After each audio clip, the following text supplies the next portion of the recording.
आईवर आजवर असंख्य कविता लिहिल्या गेल्यात, गाणी आहेत, अंगाई गीतं आहेत, बऱ्याच गोष्टी आहेत. त्यामुळे आईवरचं गाणं असं पटकन पटकन भावतं मनाला. ते नातंच काहीतरी वेगळं आहे. तिघीमधलं हे एकमेव गाणं असणार होतं. हे पहिलं लिहिलेलं गाणं आहे ज्याच्याविषयी मी आता बोलतो. माय होऊनी प्रवासी एक एकली चालली, पान्हा पुन्हा शोधताना लेक छातीशी दाटली. माझ्या आजीची मला आठवण येत होती आणि आजी माझ्या खूप जास्त जवळ होती. ती कोरोनामध्ये गेली. तिचं जाणं खूप लागलं होतं. आपलं माणूस किती म्हातारं झालं तरी आपल्याला असं वाटतच राहतं की नाही, आपण जोपर्यंत मरत नाही त्या माणसानं आपल्या बरोबर असावं.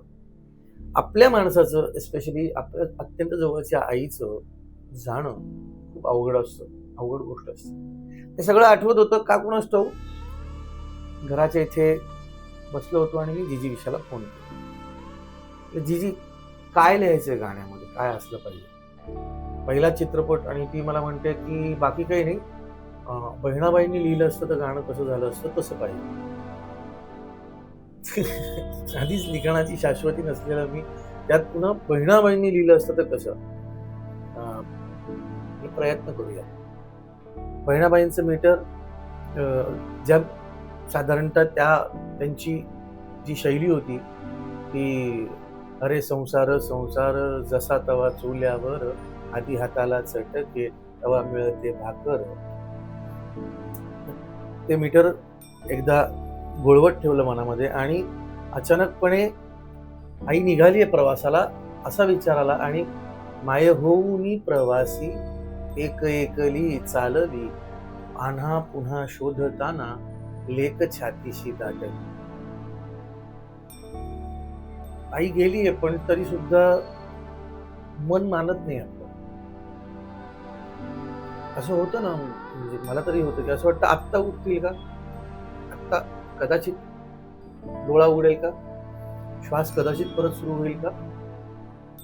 तर माय होऊनी प्रवासी एक एकली चालली, पान्हा पुन्हा शोधताना लेक छातीशी दाटली. माय ममतेची गाथा देई मज स्पर्श जुना, निज निरोपाची जरी आई पण देग पुन्हा. माय ममतेची गाथा देई मज स्पर्श जुना. आता स्पर्श मुली करू शकतात, आई स्पर्श कसा करेल आता स्पर्श फक्त स्मरणात राहिला. निज निरोपाची जरी, ही निरोपाची नीज आहे. आता इथून पुढे या निजेतनं पुन्हा आई जागी होणार नाही.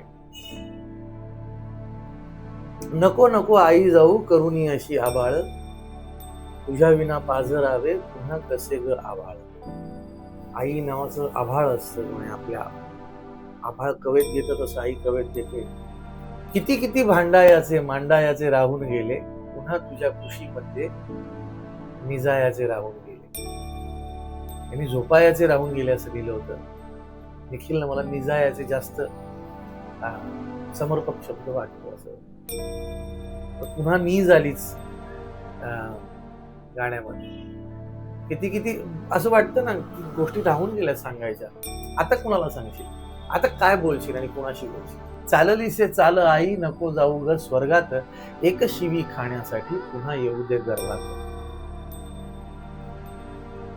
मला असं वाटतं आजवर मी जे काही थोडंफार लिहिलंय, खरडलंय, त्यातली ही सगळ्यात सुंदर ओळ मलाच लागली आणि मीच रडू लागलो. माणूस गेला की निघून जातो, मागे उरतात शब्द त्यांनी उच्चारलेले, त्यांच्या आठवणी, त्यांचा आवाज, त्यांच्या हातची चव आणि त्यांनी केलेली जपणूक. हे सगळं मनात राहतं आणि हे सगळं जे मनातलं आहे ते व्यक्त होण्यासाठी शब्द लागतात आणि शब्द महत्वाचे असतात.